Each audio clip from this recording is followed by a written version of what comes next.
Hi everybody, welcome back to the ShopNotes Podcast. On today's episode, we're talking about the projects that are going on our workbench. New tools to us, getting rehabbed, new projects, drill press tables, and the main topic of the day is how do you price your work when you're just doing it on the side. Hope you enjoy listening. This episode of the ShopNotes Podcast is brought to you by WoodsmithPlans.com. At Woodsmith Plans, you'll find your favorite plans from Woodsmith Magazine, ranging from furniture projects to shop projects. Check out WoodsmithPlans.com for all your woodworking plan needs. All right, before we get to the main topic of today's podcast, I thought we'd just go around again like we usually do and say what's on your bench. John? Oh, like always, I like to build things in multiples of 3, apparently. But not at the same time. Right, not at the same time. Last time I was building shop mallets, and I had built 3 of those, because why not? Lately, I've been building a drill press table for a video series on woodworking essentials, and so I got a bug of building drill press tables, and now I am on my 3rd drill press table. So You're also a collector of drill presses at home? Yeah, apparently. No, so one drill press table will be for the shop, and I built one for my dad for Christmas, a smaller version, and then one for my house. So One for the shop being the set here. yes, the set here, Yeah, our for our own Rikon. drill press. Yeah. It's for all of us. Yes. Enjoy, guys. Yeah, appreciate it. Thanks, John. You guys deserve the best. So did you learn anything from building the same plan 3 different ways? Did you change anything? I'll add on. They're different sizes because they're different size drill presses. My dad has like a Columbia drill press from, I don't know, the 1970s. It's an antique to me. So, so that's like a little bit smaller, shallower version. And the drill press I have at home is a jet, and it has a really deep table. So I had to make that drill press table a little bit deeper as well. And the one here, and then I just did the drill press tables for those 2, and then the one for the shop here, I will also have a drawer and dust collection system in it, so that's a little add-on that's a little bit different. So each one's a little bit sized differently, but they have kind of the same features and whatnot, so. Is the drawer and dust collection is part of the plans, right? Right, yeah, that was all included in the original plan, so it was kind of an add-on type thing, so. Bonus feature. Yep. Okay. All right. That's what I'm working on. Well, I'm out of my shop funk. Are you? I'm proud to say, and I've kind of swung the other way because now I have like 50 projects going on at once. Sure. So I am currently finishing up a bunch of cutting boards. As anybody that's been in the back shop has noticed, I have cutting boards all over, and there's now a full set of clamps that is glue all over every inch of them. So I'm gonna have to spend some time cleaning glue up off our shop clamps. But I also started working on a pair of nightstands. About a year ago, I built a sleigh bed. Took over the shop for that one too. I took over the shop. Yes, whenever I build a was project, walnut. I just take over That the was shop walnut, and get right? walnut all over. Yes. Because I believe your walnut haze took over the Yes, shop as well. but not a side project, but one of the things I've been wanting to build in conjunction with this sleigh bed that I built a year ago was a set of side tables. So that sleigh bed was based off the Thomas Mosier sleigh bed that they build and sell, and it's beautiful. However, they just happen to be about $5,000, so not something that I necessarily can afford to buy, but I can build it. So I built the sleigh bed, and I need a set of side tables because currently I'm using a set of IKEA side tables, and I hate to say that being a woodworker, but you know the side tables, I've had them for 10 years and they still work, and they still look good, which I'm kind of impressed with, but they don't match. They're white. I have a walnut bed. I wanted a nice set of walnut side tables. So I am once again copying or taking inspiration from the Thomas Mosier design on the side tables, and am doing it's what Thomas Mosier calls their Vita cubes, and they're kind of a mid-century modern type table that actually has a curved foot on some models. Right, but like a half moon base. Yeah, or like a something. half moon base, and it's pretty cool. But I'm going to do floating ones. So I have my panels all glued up. I'm going to have to re-glue one of them because I had a glue joint fail, which was interesting. So I will make them all a little shallower, but then I will be doing some hand-cut mitered dovetails, which will be fun. So, and it was an excuse for a new tool purchase, and I ordered a Dave Barron dovetail guide. Try that out, see how that works. Yeah. So That's what I think the best part of building your own furniture that would be expensive otherwise, like you said, it would be $5,000. Yeah. It's like, I just saved $5,000. I can buy $5,000 worth of Exactly. tools now, Well, and it's and it fun, all yeah. evens out. And it's funny because when I started, not when I started woodworking, because I started woodworking back in high school and middle school, but when I started woodworking after my wife and I bought a house and, I actually had room for my own shop that wasn't being, my dad's garage that I'm taking over. Okay. I used that as an excuse. It's like, hey, if I'm going to build our son's crib, I know you want to buy an expensive one. Let me buy an expensive table saw, and then I'll just build it and save money that way.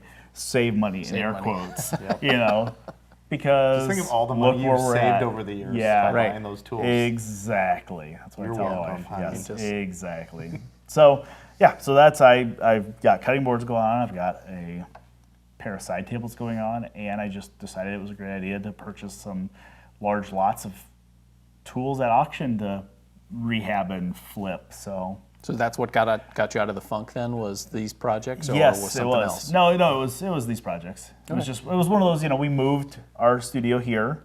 I was in the process of putting my house on the market at home, so there was a lot of things going on. Right. A lot of stuff I was doing other than getting in the shop. So I think once everything slowed down, it's like, all right, back to a routine, Had some space. back to shop time. Yep, I had some breathing room. So Nice. Okay. what you got going, Phil? Right now, I usually have too many things going on, so have a couple of personal projects. I'm a big fan of Dave Fisher's carving, the sculpted bowls and things that he does. So I'm making a small little walnut shaving dish because I use shaving soap. Yep. For those of you who are watching, you can tell that I shave compared to my other hosts. I just shaved this morning. I don't know Yeah. what you're talking about. And then I have a couple of, I've had a few tools that I've been interested in using, but I've never really done the work to set them up because they're secondhand tools. Yeah. So I've kind of been playing around with those on the same. Which is always fun to do. It's always fun to, like I said, I bought a lot of auction stuff. There's some things I've grabbed out, I'm holding on to because, I've always wanted to mess with them. Right. So hopefully it'll just be one of those things. Like I'll throw them in the mix as I'm rehabbing tools, and hopefully I'll get to use them. So what tools were those? Well, it's that little V groove tool. Yep. That V tool that I Yep. got it from a group of small carving tools from Chris, and I've thought that I've sharpened it, but when I go to use it, it's it's like I'm scratching with the head of a nail kind of a thing through wood. So I'm trying to figure out what's the sharpening process for that to get that set up, and let's see what else. I got a couple of carving gouges that I've been working on improving my sharpening technique on. They work, but I just don't feel like they're sharp. So I've been trying to figure out, because I got to kind of wrap my head around what exactly this looks like once it's sharp and what it feels like, or what my expectations are. And carving tools are something I found are a little difficult because sharp in the world of most of our hand tools is two planes meeting at an edge, right? So a hand plane blade or a chisel. But then with carving tools, you start to get sweeps. And you start to get profiles. And it's not like you could just take it to a stone and, rub it back and forth. You have to rock it at the same time, which it's just a different way to sharpen. Yeah, so when I'm doing chisels and plane irons and things like that, I'm using a honing guide and everything is locked in and dialed down. Yeah. And when I'm sharpening these carving gouges and even like pocket knives and kitchen knives, I find that I have to have it like real close to my face so that I'm using those little diamond paddles, and so I can kind of see and feel what's going on so that I maintain that edge. So I got those things going on. And then I'm working on a friend of mine wants to give a gift to her husband for their patio, so I'm making a cooler stand. You just he got a Yeti cooler and you drop it into this cart, so then it can be kind of a beverage center for out on their new patio in the back. So it's all kind of fun stuff and really an interesting challenge on some things, because I thought that cooler stand wasn't going to require a lot of wood, and as I've gone into it, it's requiring a ridiculous amount of material and trying to get it to. Yeah, we were talking in the shop the other day though. It's using up some of that white oak stock that you had squirreled away, which Oh, was yeah. nice. Yeah, you know? because it was pieces that I've rescued out of the dumpster here or whatever, Yeah. just offcuts that are too small to just feel like you can just casually put them in the burn barrel Sure. or something like that. But they're not big enough to make a big project out of necessarily, so... Yeah, which, it was one of those things, same thing with the cutting boards I'm working on. It's like, I stashed those away for a reason, and now I'm using them. So it feels kind of liberating, because it's like, hey, I saved that for a reason, It's right? a victory, yeah. Yeah. It's like, it's free wood, basically. Yeah, basically. Right, so you feel like you got to use it somehow. Yeah. So, but anyway, this patio cart kind of leads into what the topic that I wanted to talk about today with you guys is the three of us are professional woodworkers in the sense that woodworking is part of our job every day. But this happened over this past Christmas season where I've had a couple of people ask me to make something for somebody else as a Christmas gift, and then they were going to pay me for it, which I'm happy to do for friends and family. And it is kind of fun because he kind of stretches you in different ways. So the question that I have for you guys is, how do you go about pricing your work? Because clearly we don't have to make a living from it. Sure. Yet, anyway. Yeah. But Yeah. So this is something that I see come up a lot on a lot of the Facebook pages and stuff. It's like, hey, how much do I charge? How should I set my shop rate? Or should I have shop rate? Should I go by project?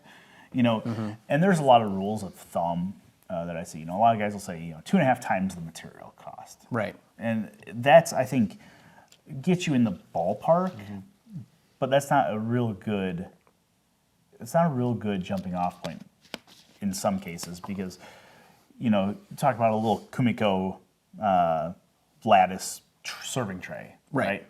There's very little wood there, but it's a lot of work. Yeah. So I don't think that's fair to use that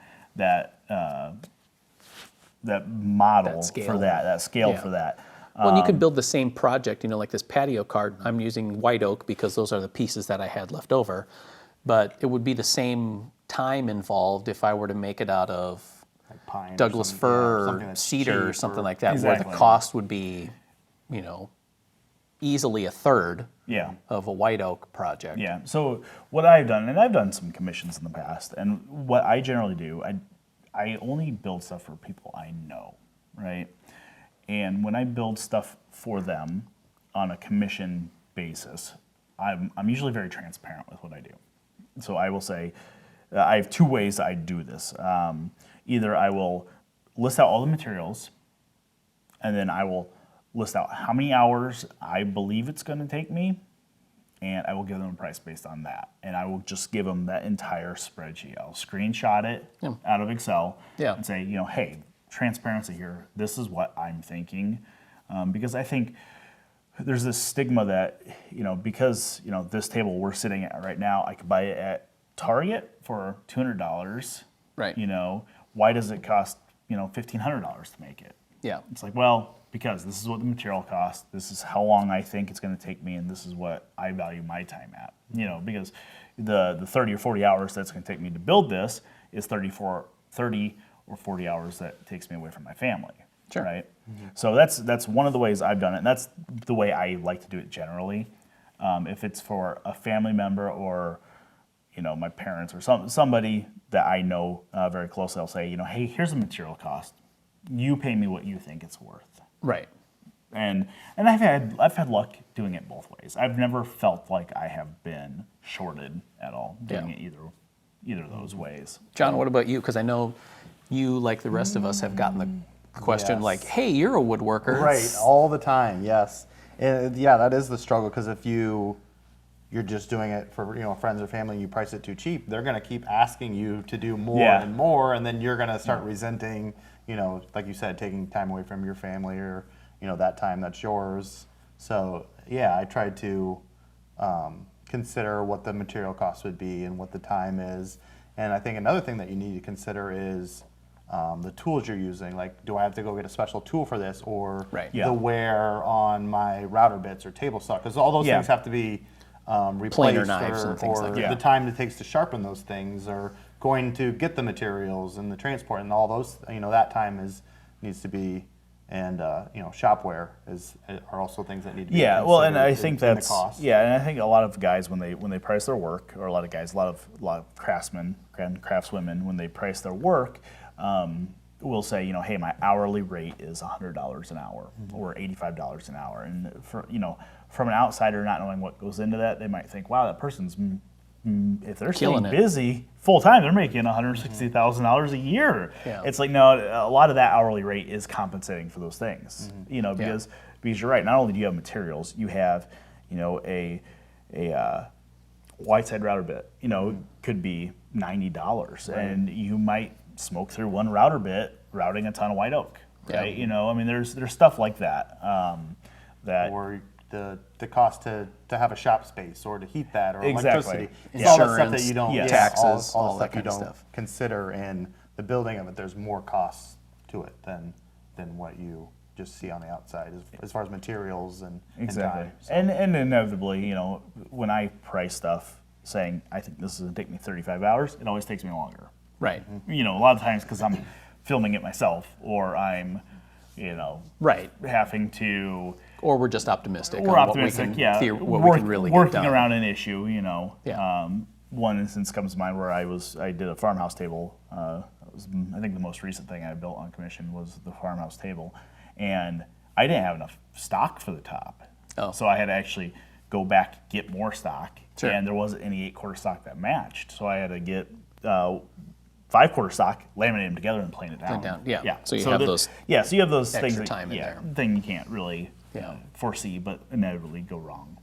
So, I think that's usually what I try and do. I guess I usually have two scales. I have kind of the friends and family, if I'm, because I couldn't afford me. yeah, You know. exactly.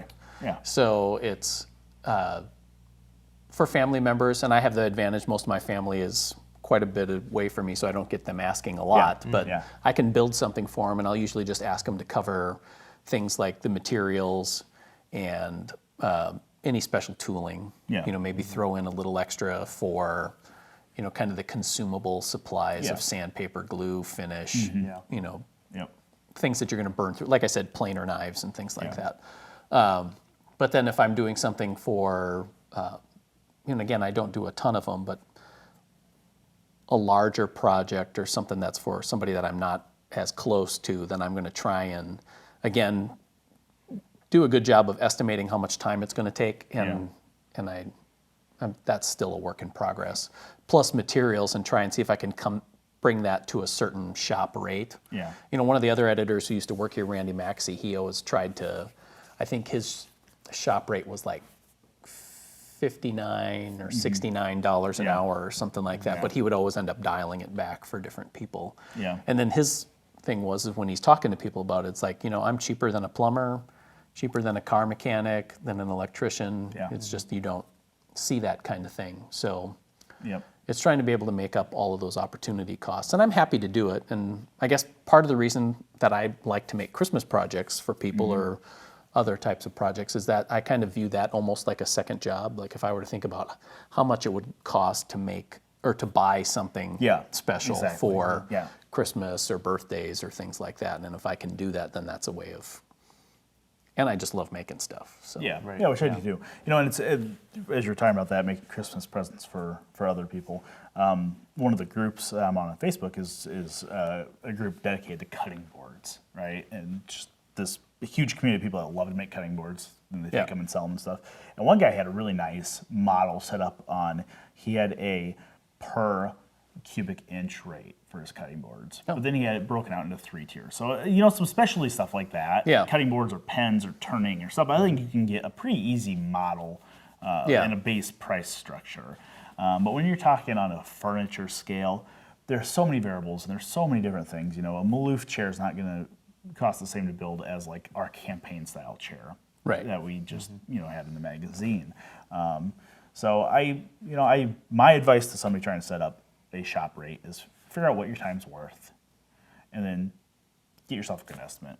yeah. Add materials onto it, and Yeah. leave a buffer. Yeah. And again, totally with the caveat of this is for those of us who are doing this on the side. Exactly, It's a correct. side Part hustle of or this, just, yeah. there's definitely, I've really appreciated the writing of like Nancy Hiller or Christian Yeah. Bexford, where they've talked about their craftspeople that have to make a living at it and what that means, Yeah. in terms of opportunity costs and things like that. So I'm not trying to step on anybody's toes there, but it's more of because we get that question. Oh, all the time. And I think there's a lot of woodworkers have that idealized dream of a small little shop with a wood stove crackling in the corner, and they're making stuff and making money for it. Turning out furniture. Yeah. Turning out furniture, and the reality is a lot harder than that. Yeah. So I totally see my privileged place of being able to do it on the side. Exactly. And we do it a lot for the enjoyment, and we have the tools and the materials and in the shop space already. The privilege of that already for our day jobs, as we say, or whatever. So we're pretty lucky there. So and I think the relationships too, because you can see that people just don't understand how things are made necessarily anymore, and to be able to have that skill and translate it and give it to somebody else is and it's it's something I think that is coming back. Handmade is becoming cool again. So I'm hoping we're seeing a shift in this consumer mentality of hey, I can go get it from IKEA, or I can get it from Target for this amount of money, or I could pay somebody local for a specialized item. I would say what we produce is specialized. Not everybody can do it. So, or everybody can do it. They just need to learn. Sure. Which is why we're here. Which is why we're here. Yep. All right, thanks for listening, everybody, to the ShopNotes Podcast. If you have any questions or comments, we'd love to hear about it. You can contact us at the contact information wherever you find your podcasts. Thanks for listening, and we'll talk to you again next week. This episode of the ShopNotes Podcast is brought to you by Woodsmith Magazine. Woodsmith Magazine has been known for more than 40 years for building high-quality furniture projects for every part of your home, from kitchen accessories to shop projects. You'll find all kinds of information to help you become a better woodworker. Subscribe today at woodsmith.com.